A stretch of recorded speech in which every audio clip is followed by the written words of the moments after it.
할렐루야. 반갑습니다.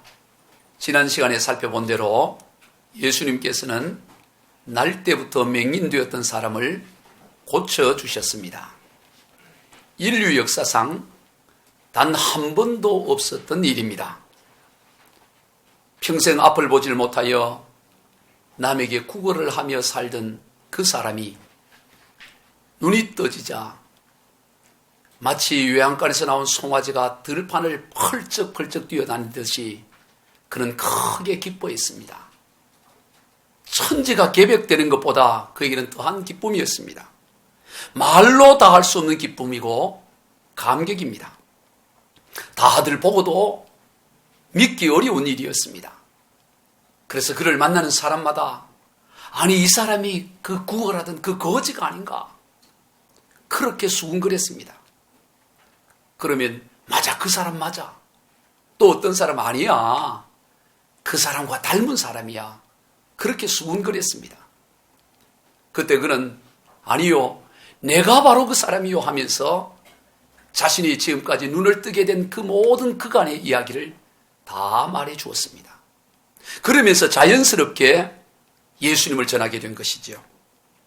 우린 여기에서 예수님으로 말미암은 변화에 대해 살펴보고자 합니다. 성도 여러분, 누구든지 예수님을 만나고 예수님을 정말 믿게 되면 변화가 일어납니다. 아니 사람이 어떻게 이렇게 달라질 수 있지? 아니 저 사람이 내가 알던 그 아무개가 맞아? 그런 생각이 들거나 또 그런 질문을 하기도 합니다. 물론 예수님을 믿는다고 해서 다 금방 그렇게 변하지 않을 수는 있습니다. 그러나 분명한 것은 점점 변한다는 사실입니다. 왜냐하면 예수님을 믿는다는 것은 그저 머리로 알고 인식하는 정도에 머물러 있는 것이 아닙니다. 예수님을 믿는다는 것은 예수 생명을 가진다는 것입니다. 생명은 자라게 되고 성장하게 되는 것입니다. 이는 마치 생명이 있는 아기가 자라나는 것과 같습니다. 아기가 자라는 것을 보면 금방 눈에 띄게 자라지는 않습니다. 어제나 오늘이나 일주일 전이나 2주일 전이나 별로 자란 것이 눈에 띄지 않습니다. 그러나 한 달이 지나고 2달이 지나고 1년이 지나고 2년이 지나면 자라난 모습이 금방 눈에 띌 정도로 달라지는 것입니다. 예수 생명도 마찬가지입니다.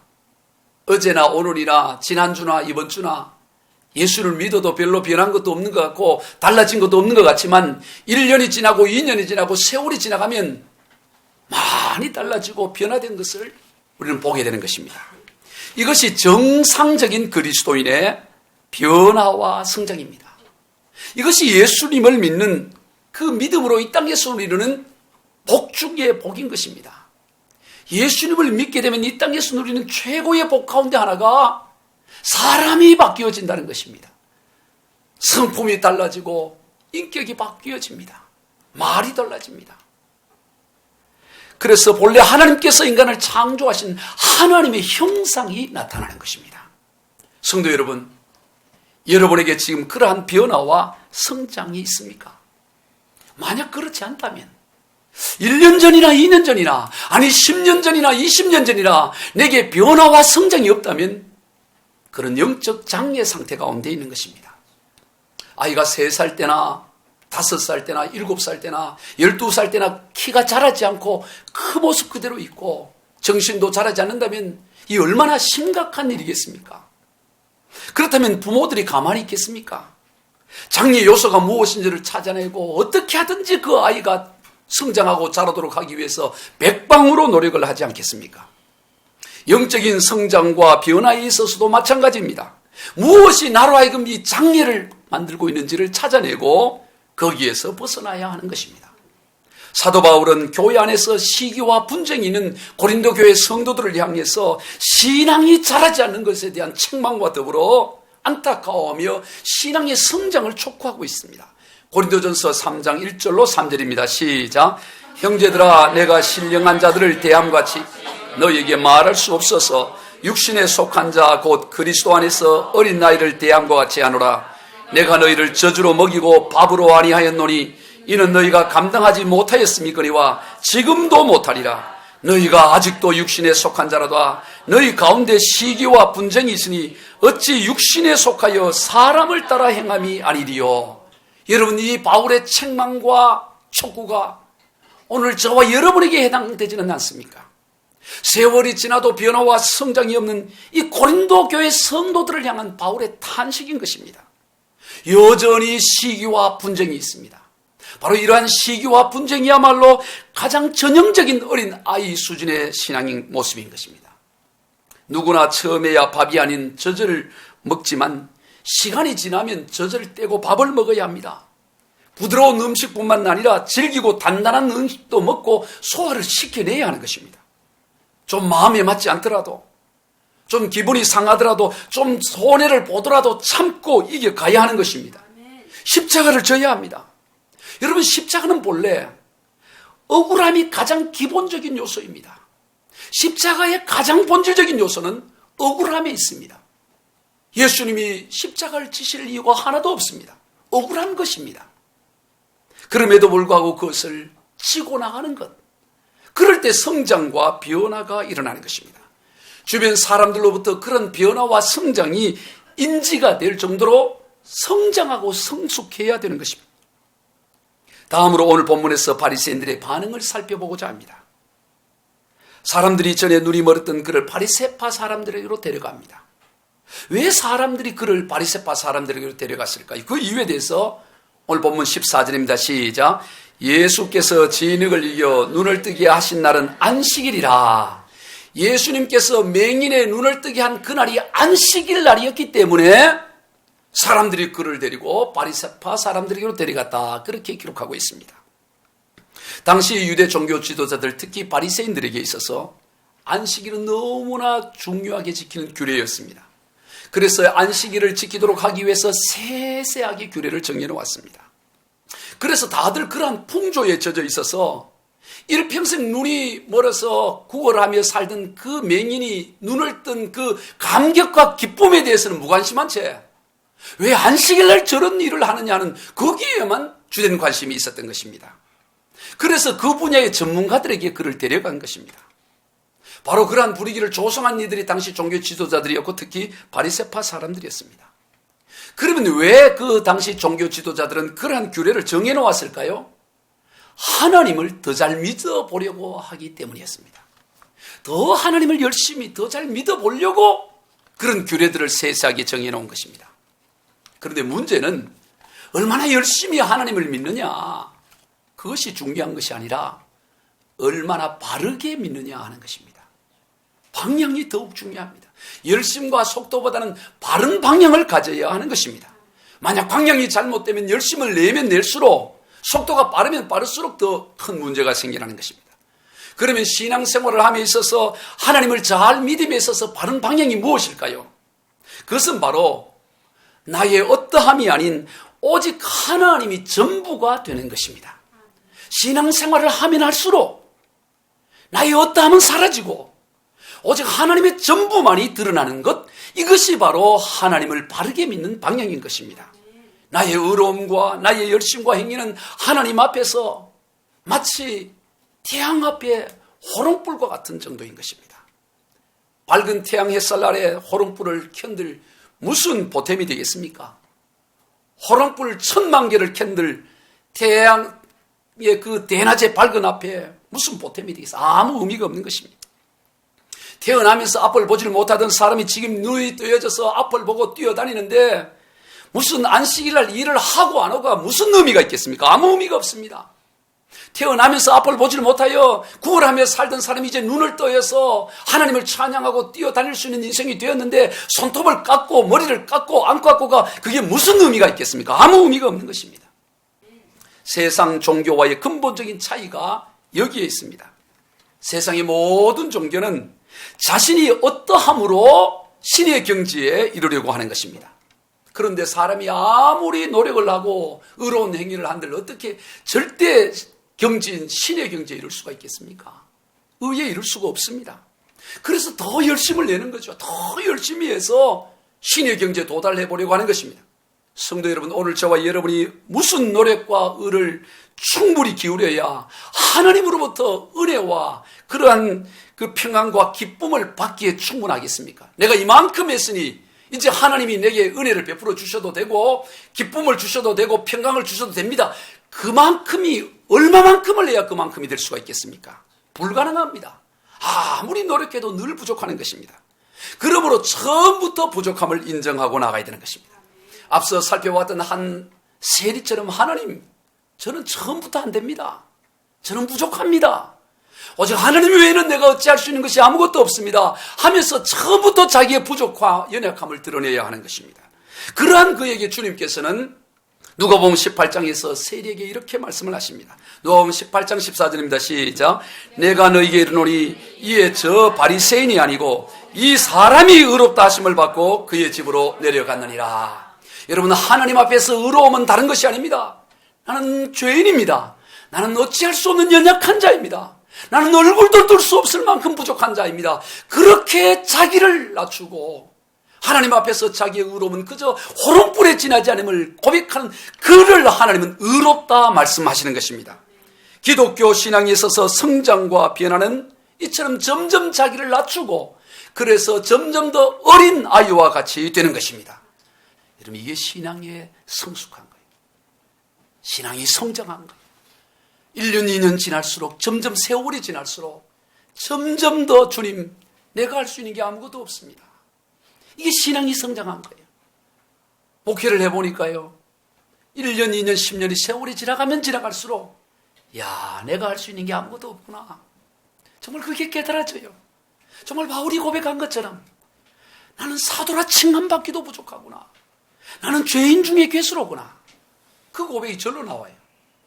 여러분에게도 그런 고백이 나오기를 축원드립니다. 그게 성장하는 거예요. 오늘 본문에서 바리새인들은 일생 성경을 연구하며 성경 말씀대로 철저하게 살려고 애를 썼던 사람입니다.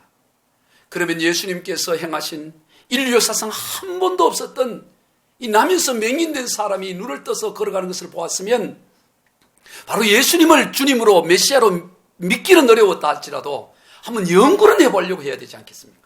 이분이 정말 메시아인가? 정말 이분이 성경에서 기록하고 있는 그분이 맞는가? 한번 연구를 하려고 해야 되지 않겠습니까? 그런데 바리새파 사람들은 연구조차 하려고 하지 않았습니다. 그렇게 성경을 연구하고 그렇게 말씀대로 산다고 성경대로 산다고 했던 이 사람들은 아예 처음부터 예수를 저 사람은 죄인이야.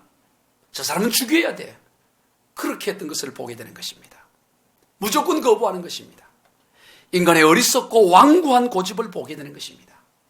실상 이들이야말로 앞을 보질 못하는 맹인이에요. 이들이 맹인인 것입니다. 그래서 오늘 본문 39절에서 주님은 이렇게 말씀합니다. 시작. 예수께서 이르시되 내가 심판하러 이 세상에 왔으니 보지 못하는 자들은 보게 하고 보는 자들은 맹인이 되게 하려 함이라 하시니. 본래 예수님은 이 땅에 구원을 하기 위해서 오셨습니다. 세상을 구원하러 오셨는데 오늘 본문에서는 내가 세상을 심판하러 오셨다, 그렇게 말씀하십니다. 여기에서 심판은 장차 재림주로 오셔서 행하실 마지막 그 심판을 말씀하신 것이 아니라 구원에 따른 심판을 말씀하는 것입니다. 여러분, 구원은 언제나 양면성이 있습니다. 예수님을 믿으면 구원에 이르지만 믿지 않으면 믿지 않는 것으로 끝나는 것이 아니라 믿지 않음으로 심판에 이르게 되는 것입니다. 예수를 믿지 않는 그 자체가 이미 심판의 근거가 되는 것입니다. 즉 사람이 바다에 빠져 죽어가고 있을 때 구명선이 도착하면 그 구명선을 믿고 거기에 올라타야 합니다. 그러면 살아나는 것이죠. 그런데 구명선이 구하러 왔는데도 아이고 내가 저걸 어떻게 믿겠어 하면서 필요 없어. 나는 내 힘으로 수영을 해서 나는 살아날 거야. 그러면 그 자체가 이미 죽음을 말하는 거예요. 어떻게 바다에서 수영을 한들 살아날 수 있겠어요? 아무리 수영을 잘해도 며칠을 수영을 하고 버틸 수 있어도 살 수 없어요. 왜요? 저체온으로 죽어요. 물에 빠지진 않아도 저체온 때문에 죽게 되는 것입니다. 살 수가 없는 것입니다. 구명선이 오면 거기 올라타야 되는 것입니다. 그걸 거부하는 자체가 이미 심판에 이르게 되는 것이죠. 그런데 오늘 본문에서 바리새인들은 주님께서 그들 앞에서 인류 사상 한 번도 없었던 그런 놀라운 역사를 보여주시고 말씀하고 계심에도 불구하고 그걸 거부하는 것입니다. 참으로 안타까운 거죠. 바로 예수님을 눈앞에 두고도 눈이 어두워 보지를 못하는 것입니다. 바로 이들이야말로 맹인이었던 것을 보게 되는 것입니다. 그런데 본래 맹인이어서 앞을 보지 못했던 사람은 자기 눈이 뜨여지면서 그저 육신의 눈만 뜬 것이 아니라 예수님이 누구인지를 알게 되는 영적인 눈이 열리는 것입니다. 그래서 오늘 본문에서 다시 한번 요한복음 9장 39절을 읽습니다. 시작. 예수께서 이르시되 내가 심판하러 이 세상에 왔으니 보지 못하는 자들은 보게 하고 보는 자들은 맹인이 되게 하려 함이라 하시니. 그래서 주님이 보지 못하는 자들은 나를 통해서 눈이 뜨여서 보이게 되지만 본다고 하는 자들은 오히려 맹인이 된다. 그렇게 말씀을 하시는 것입니다.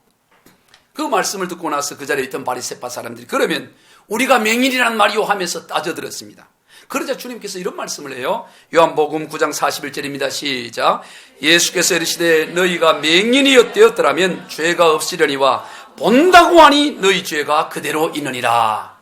여러분, 예수님이 말한 맹인은 어떤 사람입니까?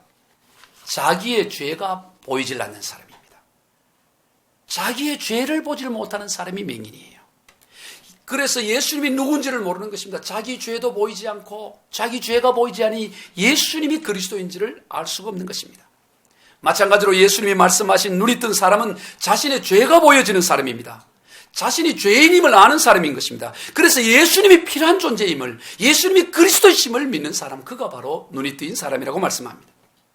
성도 여러분, 여러분은 지금 눈이 뜨여 있습니까? 감겨 있습니까?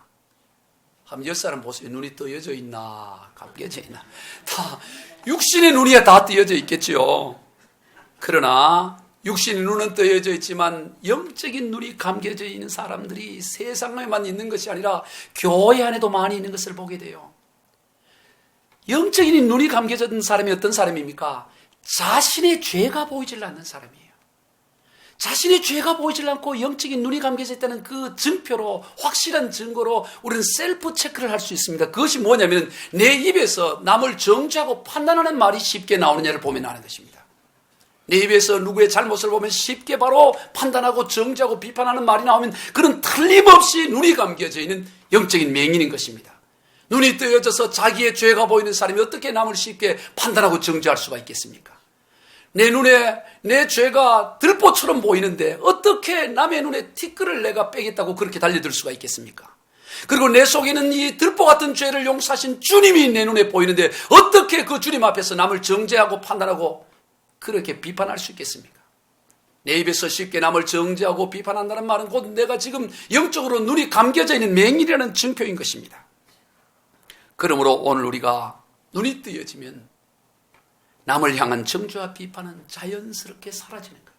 여러분들에게 그런 영적인 눈이 열려지시기를 주의 이름으로 축원드립니다. 그래서 그 증표로 남을 향한 정죄와 판단과 비판과 심판을 하지 않는 거예요. 그것을 보면서 나를 들여다보는 거예요. 남의 허물을 보면서 그것이 나의 거울이 되어 내 안에 더 큰 그 들보를 바라보는, 그가 바로 영적으로 눈이 열린 사람입니다. 끝으로 오늘 본문에서 눈이 멀었다가 낳은 사람의 이 이후의 삶을 살펴보고자 합니다. 평생을 앞을 보질 못하고 구걸이나 하며 살던 사람이 이제 눈이 떠졌으니 이후의 삶이 얼마나 기대가 되어졌겠습니까? 얼마나 이제 앞으로 내 인생 정말 얼마나 하고 싶은 것들이 많았겠고 기대가 찼겠습니까? 그런데 현실은 그가 기대한 것과 달라졌습니다. 이제는 그가 눈이 멀어서 구걸할 때 돈도 이 동양해 주던 사람들이 이제 눈이 뜨고 나니까 아예 이 사람을 그들의 공동체에서 출교를 시켜버리는 것입니다. 이미 유대인들은 누구든지 예수님을 그리스도로 시인하면 출교를 하기로 결의를 해두고 있었습니다. 그래서 눈이 떼어진 이 사람에게 찾아가서 너는 예수를 누구라 하느냐 그렇게 묻는 거예요.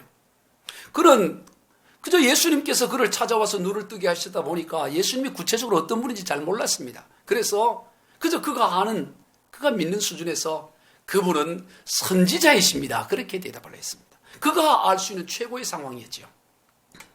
그러자 이 바리새파와 당시 종교 지도자들이 이 사람이 정말로 태어나면서부터 앞을 보지 못한 맹인이었는지를 아주 여러 방면으로 다 조사한 뒤에 그게 틀림없다는 사실을 다시 확인하고는 다시 그 사람에게 찾아가서 뭐라고 하느냐면 우리가 알아보니까 너가 태어나면서부터 앞을 보질 못하다가 이렇게 눈이 뜬 것은 분명한 것 같은데 그런데 너는 이 눈을 뜬 게 한 것이 예수라 그래 말하지 말고 하나님께서 하셨다 그렇게 말을 해라. 하나님께만 영광을 돌려라. 그렇게 이 적당한 어떤 협상 카드를 내민 것입니다. 오늘 본문 9장 24절 한번 같이 읽어봅니다. 시작. 이에 그들이 맹인이었던 사람을 두 번째 불러 이르되 너는 하나님께 영광을 돌리라. 우리는 이 사람이 죄인 줄을 아노라. 너 눈이 뜨인 것은 틀림없으니까 이 눈이 뜨여진 건 하나님이 이렇게 했다고 그렇게만 말해라. 그래도 되지 않겠냐. 굳이 예수 얘기할 필요 없다. 예수는 죄인이다. 그렇게 말을 하는 거예요. 그러자 그 사람이 나는 그분이 죄인인지 아닌지는 잘 모르겠습니다만은 단 한 가지 내가 아는 것은 내가 눈이 멀었다가 지금 보게 되었다는 것입니다 하면서 이어서 뭐라고 말하냐. 오늘 본문 32절로 34절입니다. 시작. 창세 이후로 맹인으로 난 자의 눈을 뜨게 하였다함을 듣지 못하였으니 이 사람이 하나님께로부터 오지 아니하였으면 아무 일도 할 수 없으리다. 그는 자기의 주장을 굽히지 않습니다. 저들의 협상 카드를 받아들이지 않아요. 예수님이 이 모든 일을 했다 그러면 그 공동체 사이에 쫓겨나 버립니다. 인간관계가 단절되는 아픔이 생겨납니다. 그럼에도 불구하고 그런 이 모든 것을 예수님이 하셨다고. 창세 이후로 맹인이 눈을 뜬게 한 사람이 있었냐고. 어찌 하나님으로부터 오지 않고서 어떻게 이런 일이 일어나겠냐고 하면서 끝까지 예수님에 대해서 그 믿음을 고백하는 것입니다. 그래서 결국은 어떻게 됩니까? 출교를 당해버린 일을 당합니다. 그 공동체에서 쫓겨나 버립니다. 그런 그를 주님께서 찾아가시죠. 찾아가셔서 그와 대화하는 가운데 예수님은 그저 눈을 뜨게 하는 그런 선지자가 아니라 근본 하나님의 본체이신 그리스도이심을 알려주십니다. 그래서 그는 그것을 믿음으로 받아들이고 바로 그 믿음의 증표로 예수님 앞에 큰 절을 올리는 것을 보게 되는 것입니다. 그런데 여러분, 오늘 이 시대 가운데 많은 사람들이 이 오늘 본문에 나오는 이 사람과는 달리 쉽게 옛 생활로 돌아가는 것을 보게 됩니다.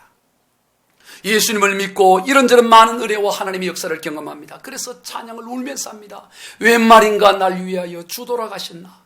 이 벌레 같은 날 위에 큰 애 받으셨냐 하면서 하나님 나는 벌레 같습니다. 나 같은 죄인 위에 주님 십자가에 죽으셨단 말씀입니까? 하면서 그렇게 감사하며 은혜 받고 찬송을 하다가도 조그마한 문제가 생겨나면 언제 그러느냐 했듯이 본래 옛 생활로 돌아가요.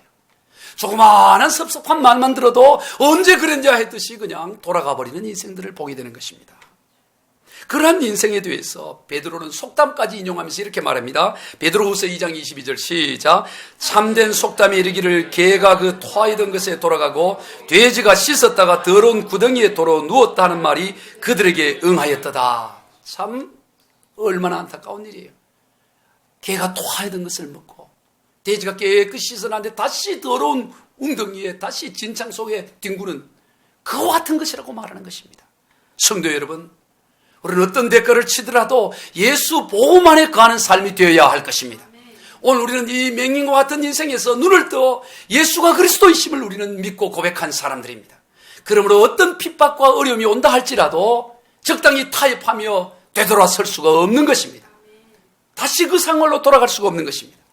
말씀을 정리합니다. 예수님을 믿는다는 것은 그저 머리로 인식하고 아는 정도의 수준이 아닙니다. 예수 생명을 가지는 것입니다. 생명은 언제나 성장하고 변화하는 것입니다. 오늘 우리에게 세월이 지날수록 시간이 지날수록 이러한 성장과 변화가 일어나야 하는 것입니다. 그것이 정상적인 그리스도인의 모습입니다. 그것이야말로 이 땅에서 예수를 믿는 자가 누리는 복 중의 복인 것입니다. 그러기 위해서는 십자가를 져야 하는 것입니다. 좀 섭섭한 말을 듣더라도 좀 억울한 일을 당하더라도 십자가를 묵묵히 지고 가는 삶, 그럴 때 성장과 변화와 성숙이 일어나는 것입니다.